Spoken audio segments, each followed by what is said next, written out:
కాబడ్డ ఈ తెలుగు జాతిని నిలబెట్టవలసిన బాధ్యత ఉందని తెలుగుదేశం, జనసేన, బీజేపీ మూడు పార్టీలు కలిసి పోటీ చేశాం. పవన్ కళ్యాణ్ గారు గాని, నరేంద్ర మోడీ గారు గాని పూర్తిగా సహకరించారు. ఇది ఒక చరిత్ర. 93% స్ట్రైక్ రేట్. ఈ రోజు నేను చెప్తున్నా, మన మీద చాలా ఆశలు పెట్టుకున్నారు. కార్యకర్తల్లో యాస్పిరేషన్లు ఉన్నాయి. ఇప్పుడు నేను వస్తే కాగితాలు ఇస్తూనే ఉన్నారు. ఇది నాకు కొత్త అనుభవం. ఎప్పుడు కూడా కాగితాలు ఇచ్చేవాళ్ళు కాదు పదవుల కోసం. మీలో యాస్పిరేషన్లు ఉన్నాయి, ప్రజల్లో యాస్పిరేషన్లు ఉన్నాయి. అయితే దీన్ని సాధించడం కోసం అనునిత్యం పనిచేయాలి. కొంచెం ఎక్స్ట్రాగా పనిచేస్తే తప్ప ఇది సాధ్యం కాదని చెప్పి కూడా నేను మీకు తెలియజేస్తున్నా. అదే సమయంలో మిమ్మల్ని చూస్తే నేను గర్వపడుతున్నా. రికార్డు స్థాయిలో మెంబర్షిప్ చేశారు. మిమ్మల్ని చూస్తే 83 రోజుల్లో 1 కోటి సభ్యత్వాలు చేసిన ఏకైక పార్టీ తెలుగుదేశం. ఏపీలో 1,53,551 మంది, తెలంగాణలో 1,78,041 మంది, రెండు రాష్ట్రాల్లో కలిసి 1,32,35,857 మందిని ఇచ్చేశారు. ఈ కార్యక్రమాన్ని బ్రహ్మాండంగా చేసినటువంటి రాష్ట్ర పార్టీ అధ్యక్షుడు పల్లాని, అదే మరి జనరల్ సెక్రటరీ లోకేష్ ని మనస్ఫూర్తిగా అభినందిస్తున్నా. తెలుగుదేశం పార్టీ మొదటి నుంచి కూడా కార్యకర్తల కోసం ఆలోచించిన పార్టీ. ఓసారి నాకు బాధ కలిగేది, నిద్రపోని రోజులున్నాయి.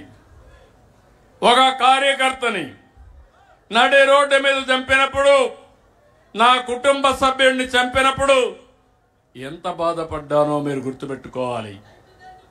అందుకే అలాంటి కార్యకర్తల కోసం దేశంలో ఎవ్వరూ పెట్టలేదు. స్కూల్ పెట్టి ఆ పిల్లల్ని చదివించి మళ్ళీ వాళ్ళ తండ్రి ఉంటే తండ్రి లేని లోటు ఉండదేమో గాని నేను మాత్రం వాళ్ళ జీవితాలకు వెలుగు సాధించి పెట్టే వరకు వారికి అండగా ఉన్నానంటే అది తెలుగుదేశం పార్టీ.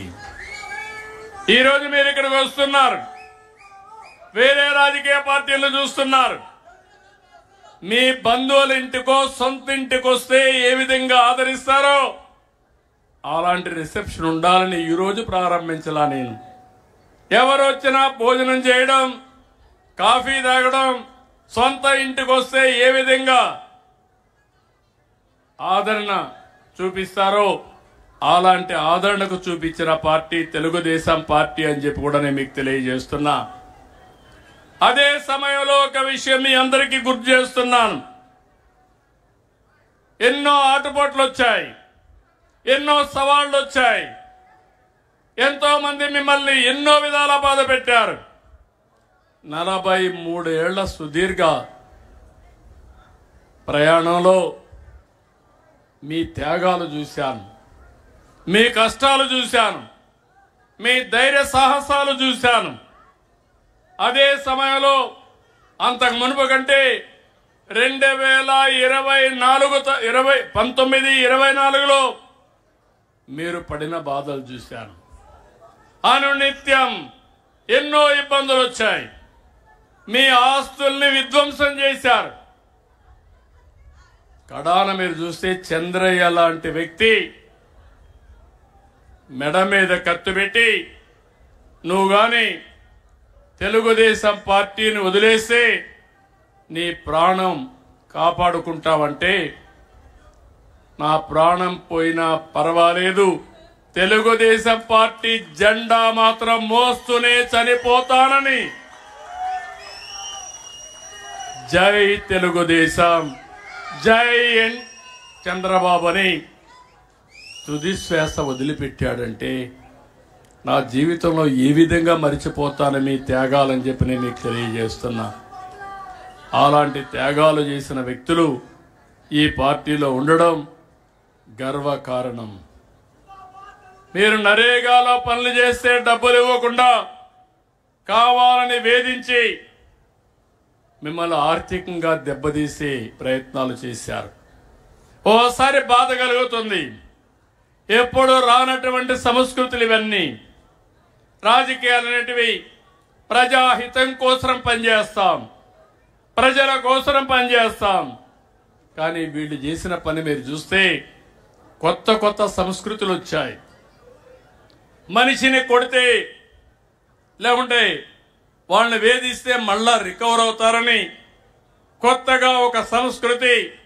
ఆస్తుల్ని ధ్వంసం చేయడం. మనం పెట్టిన చెట్లు, అరటి తోట కానీ ఆరెంజ్ గార్డెన్స్ కానీ ఇలాంటి గార్డెన్స్ నరికేసి ఆర్థికంగా దెబ్బతీస్తే వాళ్ళని కుంగదీయచ్చని చెప్పి ఆలోచన చేసే రోజులు ఇవి. అయినా కూడా మీరు ఏమాత్రం భయపడకుండా నరేగాలో డబ్బులు ఇవ్వకపోయినా, నీరు చెట్టు డబ్బులు ఇవ్వకపోయినా, మీ ఆస్తులు విధ్వంసం చేసినా మీరు ఒకటే ఆలోచించారు, ఈ రాష్ట్రం బాగుంటే మళ్ళా నేను సంపాదించుకుంటాను, నా ఆస్తి పోయినా పర్వాలేదు, నా రాష్ట్రం బాగుండాలని తప్పించిన మిమ్మల్ని నా జీవితంలో ఎప్పుడూ మర్చిపోలేను. అలాంటి కేసులు చాలా చూశాను. అందుకే నేను ఒకటే చెప్తున్నా, ప్రతి ఒక్క కార్యకర్త చేసిన త్యాగాన్ని గుర్తుపెట్టుకుంటాం. అదే సమయంలో మీ అందరికీ ఒకటే విజ్ఞప్తి చేస్తున్నాను. నేను బయట వస్తే కిలోమీటర్లు పరిగెత్తిన కార్యకర్తలు ఉన్నారు. అదే పని. ఓసారి ఎన్నో ఇబ్బందులు క్రియేట్ చేసినా, ఇండ్లల్లో ఉండడానికి వీలు లేకపోయినా పార్టీ కోసం పనిచేశారు. ఎన్నో కేసులు పెట్టారు. మా తమ్ముడు చెప్తున్నాడు, తప్పకుండా 95 సీఎంగానే ఉంటా. మీకు డౌట్ ఏం అవసరం లేదు. మంచికి మంచిగా ఉంటా. ఎవడైనా చెడు చేసి తప్పించేది రాజకీయ కక్షల కోసం పోతే మాత్రం ఎవరు విశ్వసించరని చెప్పి నేను మీకు తెలియజేస్తున్నా. ఇంకో పక్క నేను ఒకటే మీ అందరికి ఇస్తున్నా. ఇంకో పక్క నేను ఒకటే మీ అందరికి హామీ ఇస్తున్నాను. ప్రజాస్వామ్యంలో పార్టీ కార్యకర్తలు చాలా ముఖ్యం. జెండా మోసేది మీరు, ప్రజల్లో చైతన్యం తీసుకొచ్చేది మీరు. ప్రభుత్వం యొక్క సందేశాన్ని ప్రజల్లోకి తీసుకుపోయి ఎక్కడికక్కడ ప్రజల్లో ప్రభుత్వం పట్ల పాజిటివ్ గా క్రియేట్ చేసేది మీరే. అందుకే నాకు ఎప్పుడు జ్ఞాపకం, తెలుగుదేశం పార్టీ కార్యకర్తలుగానే హుషారుగా ఉంటే తెలుగుదేశం పార్టీకి ఓటమే లేదు.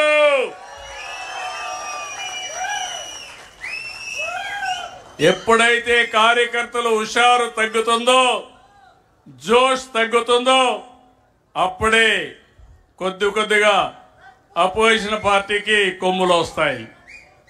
అందుకే నేను మిమ్మల్ని ఒకటే కోరుతున్నా, మిమ్మల్ని అన్ని విధాలా ఆదుకునే బాధ్యత కుటుంబ పెద్దగా తెలుగుదేశం పార్టీ తీసుకుంటాం.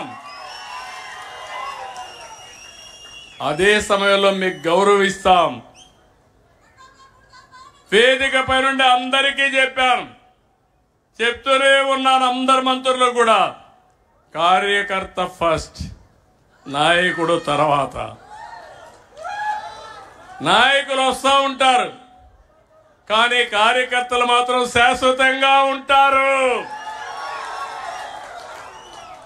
అదే సమయంలో కార్యకర్తలు ఆలోచించాల్సింది ఈ రోజు, రేపు, ఎల్లుండి ఆలోచించండి. ఈ రోజే ఆలోచించద్దండి. ఆ విషయంలో కూడా అందరం కూడా క్లారిటీ ఉండాల్సిన అవసరం ఉంది. సంక్షేమ కార్యక్రమాలు, అభివృద్ధి కార్యక్రమాలు అందరికీ చేస్తాం, కానీ తెలుగుదేశం కార్యకర్తకు గుర్తింపిస్తాం, ఎన్డీఏ నాయకులు గౌరవిస్తాం. పనులన్నీ మీ ద్వారానే జరగాలనేది నా అభిమతం అని చెప్పి మరొక్కసారి మీకు తెలియజేస్తున్నా. ఎవరైనా నాయకులు దీనికి విభిన్నంగా పనిచేస్తే ఆ నాయకులు నియంత్రణిస్తా, మొహమాటం లేదు. తెలుగుదేశం పార్టీకి ఒకటి శాశ్వతంగా ఉండాలి. మనం ట్రస్టీలు మాత్రమే, మనం పెత్తదారులు కాదు. తెలుగుదేశం పార్టీకి ఒక సిద్ధాంతం ఉంది. ఆ సిద్ధాంతం ప్రకారం కొత్తగా వచ్చిన వాళ్ళు కానీ పాత వాళ్ళు కానీ అందరూ అనుసంధానం కావాలి. అప్పుడే ఈ పార్టీ